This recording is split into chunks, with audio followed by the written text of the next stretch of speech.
लोग अब सरकार से सवाल पूछ रहे हैं कि एक देश जहां कहा जाता है कि हर आवाज़ को आज़ादी है, लेकिन उसी देश में विपक्ष बार बार कह रहा है कि उनकी आवाज़ दबाई जा रही है। आखिर सच्चाई क्या है, आइए इस वीडियो में हम जानते हैं।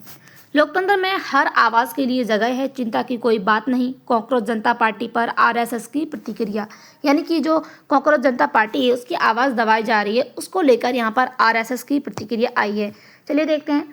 जो आरएसएस है उसने कहा है कि जो भारत का लोकतंत्र है वो इतना मजबूत है, उसमें हर आवाज़ को जगह मिल सकती है, इसीलिए चिंता की कोई बात नहीं है। यानी कि जो कॉकरोच जनता पार्टी है उसकी आवाज़ को दबाया जा रहा है, जिसको लेकर यहाँ पर ये आरएसएस ने प्रतिक्रिया दी है। और यह प्रतिक्रिया उस समय आई है जब यहाँ पर कांग्रेस और जो विपक्ष हैं वो लगातार आरोप लगा रहे हैं कि देश में जो लोकतंत्र है और जो असहमति है उसकी जगह जो है कम हो रही है। यानी कि जो विपक्ष है वो कह रहा है कि सरकार और जो बीजेपी लोकतांत्रिक संस्थाएं हैं उन पर दबाव डाले जा रहे हैं। यानी कि हम देखें कि जो आरएसएस है उनका कहना है कि ऐसा नहीं है कि भारत में सबको बोलने की आज़ादी है, इसीलिए यह सिर्फ बयान नहीं बल्कि बीजेपी आरएसएस बनाम कांग्रेस विपक्ष के बीच लोकतंत्र को लेकर चल रही एक बड़ी राजनीतिक लड़ाई का हिस्सा है। यानी कि जो हमारे विपक्ष हैं और जो बीजेपी सरकार है, ये हमारी जो सरकार है उसके बीच में एक राजनीतिक लड़ाई का हिस्सा माना जा रहा है इस प्रतिक्रिया को। अब हम देखें जो आरएसएस है वो क्या है और इसके साथ ही बीजेपी से इसका क्या रिश्ता है। आरएसएस यानी कि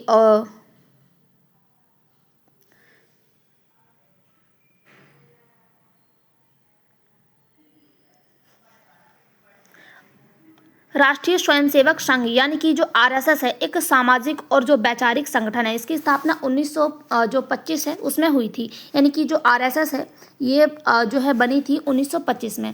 अब भारतीय जनता पार्टी यानी कि जो बीजेपी है उसको आमतौर पर आरएसएस की जो वैचारिक धारा है उससे जुड़ा एक राजनीतिक दल माना जाता है।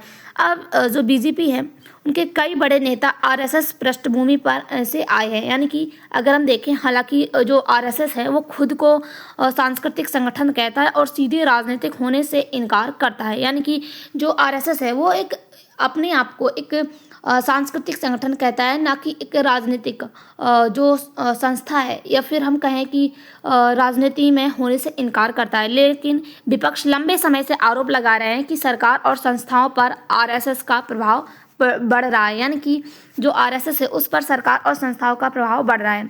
अब हम देखें कि जो विवाद है वो क्यों बढ़ा है। पिछले कुछ समय में कांग्रेस और जो विपक्ष है उनमें कई मुद्दों पर आरोप लगाए थे, जैसे कि लोकतांत्रिक संस्थाओं पर दबाव, विपक्षी नेताओं पर एजेंसियों की कार्रवाई और उसके साथ ही चुनावी प्रक्रिया पर सवाल। अब मीडिया और स्वतंत्रता, उसके साथ ही अभिव्यक्ति की आज़ादी, इसको लेकर भी सवाल उठे थे। यानी कि ये इसको लेकर भी आरोप लगाए गए थे। कांग्रेस नेताओं ने कई बार कहा था कि लोकतंत्र में डर और दबाव का माहौल बन रहा है। यानी कि ये कहा जा रहा था विपक्ष के द्वारा कि जो यहाँ पर लोकतंत्र है जो कि यहाँ पर काफ़ी ज़्यादा मजबूत है, अब वो जो है कमज़ोर होता जा रहा है, लोगों के मन में डर और दबाव का माहौल बनाया जा रहा है।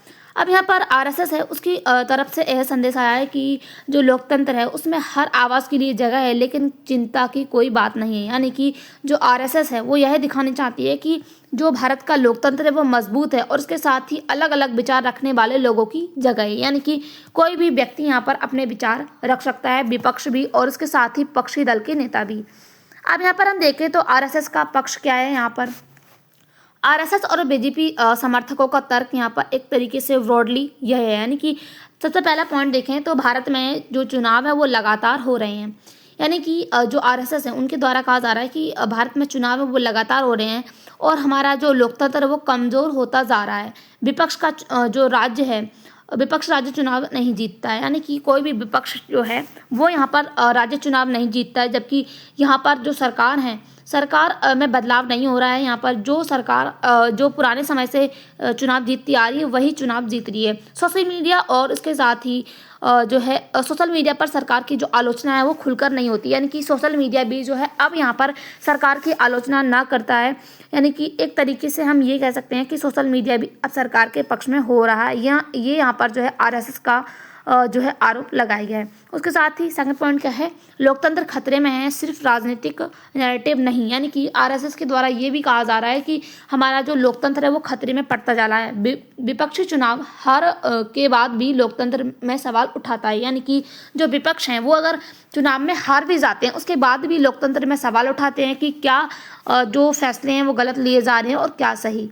उसके साथ ही राष्ट्रवाद और सांस्कृतिक पहचान के लिए भी जो है आरएसएस का मानना है कि भारतीय संस्कृति राष्ट्रवाद और जो सामाजिक संगठन है उनको मजबूत कर रहा है और इसे तानाशाही बताना गलत है। यानी कि जो यहाँ पर आरएसएस है उनके द्वारा ये मानना है कि सरकार जो है भारतीय संस्कृति, राष्ट्रवाद और उसके साथ ही सामाजिक संगठन को मजबूत कर रही है, तो इसीलिए इसको तानाशाही नहीं कहा जा सकता है। हाल के बयानों में आरएसएस नेताओं ने यह भी कहा कि लोकतंत्र संवाद से चलता है, टकराव से नहीं। यानी कि भारत का जो लोकतंत्र है या फिर किसी भी देश का लोकतंत्र है वो संवाद से चलता है और किसी भी प्रकार के टकराव से नहीं। अब इसके साथ ही जो कांग्रेस है और जो विपक्ष है उनका क्या कहना रहा है।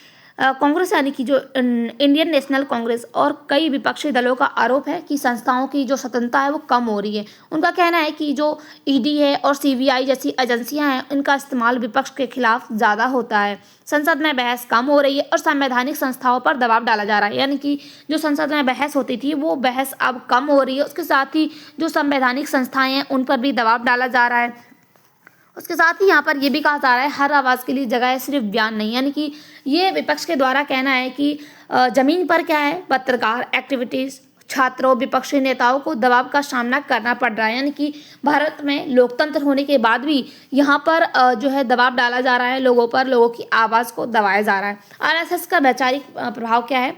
कांग्रेस और लेफ्ट पार्टियाँ जो है अक्सर आरोप लगाती हैं कि आरएसएस हिंदुत्व आधारित राजनीति को संस्थाओं में मजबूत कर रहा है। यानी कि यहाँ पर जो हिंदुत्व आधारित राजनीति है उसको यहाँ पर मजबूत कर रही है आरएसएस। उसके साथ ही यहाँ पर अगर हम देखें तो यहाँ पर इसके बीच में सच क्या है। यानी कि जो दोनों पक्षों के द्वारा आरोप लगाया जा रहा है इसके बीच में पक्ष क्या है, यानी कि अगर देखें तो सच्चाई क्या है। यह दोनों पक्षों के बाद जो है संतुलित तरीके से देखना जरूरी है। यानी कि दोनों लोगों के द्वारा जो आरोप लगाए जा रहे हैं उनको एक संतुलित तरीके से देखना जरूरी है। जहां सरकार यानी कि आरएसएस का पक्ष मजबूत दिखता है, वहीं अगर हम देखें तो भारत में नियमित चुनाव हो रहे हैं, कई राज्यों में बीजेपी हारती भी है और सोशल मीडिया के साथ ही विपक्ष पूरी तरह बंद नहीं है। यानी कि जो यहाँ पर आरोप लगाए जा रहे हैं कि सोशल मीडिया और जो विपक्ष हैं उनकी आवाज़ को दबाया जा रहा है, उनको दबाया जा रहा है। उसके साथ ही सुप्रीम कोर्ट कई बार सरकार के खिलाफ फैसले भी देता है। ये एक जो है ये देखा जा रहा है कि सरकार के खिलाफ जो है फैसले देता है। यानी कि यहाँ पर सोशल मीडिया और यहाँ पर सुप्रीम कोर्ट जो है एक तरीके से लोकतंत्र के मत में काम करता है। इसलिए अगर हम देखें तो भारत सीधे तानाशाही कहना, यानी कि भारत में ये कहना सही नहीं होगा कि ये तानाशाही है। यानी यह नहीं कहा जा सकता है कि भारत में जो है तानाशाही है। उसके साथ ही विपक्ष की चिंताएं भी हैं कि पूरी तरह गलत नहीं माना जा सकता है। यहाँ पर जो आरोप लगाए जा रहे हैं उनको पूरी तरीके से गलत नहीं माना जा सकता है, उन पर बात होनी चाहिए। कई इंटरनेशनल रिपोर्ट्स, उसके साथ ही सिविल सिक्योरिटी ग्रुप्स ने चिंता जताई है जो है यहाँ पर प्रेस स्वतंत्रता, उसके साथ ही धार्मिक ध्रुवीकरण और डिसेंट पर कार्रवाई को लेकर यहाँ पर बातें चल रही हैं। इसके साथ ही हालांकि बीजेपी और भारत सरकार पर इन रिपोर्ट को जो है बेस्ड और उसके साथ ही पॉलिटिकली मोटिवेट बताती है। यानी कि जो बीजेपी है और उसके साथ ही सरकार है इन रिपोर्ट को पॉलिटिकली बेस्ड बताती है। अब इस सरकार यानी कि अगर हम देखें तो ये जो बयान आया है इसका राजनीतिक मतलब क्या है। यह सिर्फ एक सामान्य बयान नहीं है बल्कि इसके पीछे राजनीतिक मैसेजिंग भी है। यानी कि एक संदेश भी यहाँ पर राजनीति के लिए आरएसएस का संदेश है। यानी कि आरएसएस के द्वारा यहाँ पर संदेश दिया गया है कि बीजेपी और जो आरएसएस है वह लोकतंत्र विरोधी नहीं है। यानी कि विपक्ष बेवजह डर फैला रहा है। यानी कि जो विपक्ष के द्वारा यहाँ पर आरोप लगाए जा रहे हैं वो बेवजह हैं। यानी कि लोगों के मन में यहाँ पर डर का माहौल फैल सकता है। भारत का लोकतंत्र स्थिर और मजबूत है। दूसरी तरफ जो विपक्ष हैं वो इसे जो इमेज मैनेजमेंट है वो कहता है।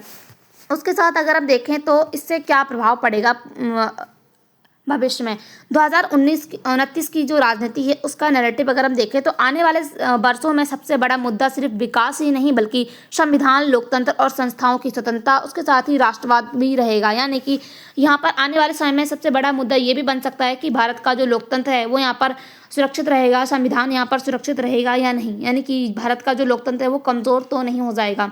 उसके साथ ही आरएसएस की भूमिका और बढ़ जाएगी, यानी कि आरएसएस अब सिर्फ बैकग्राउंड संगठन नहीं माना जाता है, उसकी जो सार्वजनिक और उसके साथ ही जो वैचारिक भूमिका है वो ज़्यादा खुलकर दिख रही है। उसके साथ जो विपक्ष की चुनौती भी देखने को मिलती है, यानी कि लोकतंत्र यानी कि जो विपक्ष हैं वो अभी भी लोकतंत्र बचाओ नैरेटिव को जनता एक मजबूत तरीके से पहुंचाने की कोशिश कर रहा है, यानी कि जो विपक्ष है वो जनता के पास अभी भी ये पहुंचाने की कोशिश कर रहा है कि लोकतंत्र को बचाओ, क्योंकि यहाँ पर ये देखा जा रहा है, विपक्ष के द्वारा ये कहा जा रहा है कि हमारा जो लोकतंत्र है वो यहाँ पर कमज़ोर हो रहा है, यानी कि लेकिन अगर हम देखें तो यहाँ पर ये भी कहा जा रहा है कि उससे जो है संगठनात्मक कमजोरी की समस्या भी देखी जा रही है लोकतंत्र में। उसके साथ ही अगर हम देखें तो ये जो विवाद है यह आरएसएस, इसमें जो है आरएसएस का कहना है कि भारत में लोकतंत्र सुरक्षित नहीं है, यानी कि अगर हम देखें कि इस पर विचार की जगह है, यानी कि लोकतंत्र अभी भी सुरक्षित है, इस पर विचार करना चाहिए। उसके साथ ही विपक्ष कह रहे हैं कि लोकतंत्र की जो संस्थाएं हैं वो धीरे धीरे कमज़ोर हो रही हैं और उसके साथ सच्चाई पूरी तरह किसी एक एक्सट्रीम में नहीं जा सकती, यानी कि किसी एक तरफ जो है नहीं हो सकते हैं, यानी कि विपक्ष के तरफ या फिर जो सरकार की तरफ से नहीं हो सकते हैं। भारत में लोकतंत्र अभी भी सक्रिय और चुनावी रूप से मजबूत है, लेकिन संस्थाओं की स्वतंत्रता, राजनीतिक ध्रुवीकरण और उसके साथ ही डिसेंट्स में, यानी कि जो असहमति है उसमें प्रेस को लेकर बहस लगातार तेजी हो रही है, यानी कि अगर हम देखें तो ये कहा जा रहा है कि हमारा जो लोकतंत्र है वो कमज़ोर हो रहा है। तो आपकी क्या राय है, क्या हमारा लोकतंत्र कमज़ोर हो रहा है या नहीं? आपकी जो भी राय हो कमेंट बॉक्स में ज़रूर बताइएगा। मिलते हैं अगले वीडियो के साथ, तब तक के लिए बाय, थैंक्स फॉर वॉचिंग।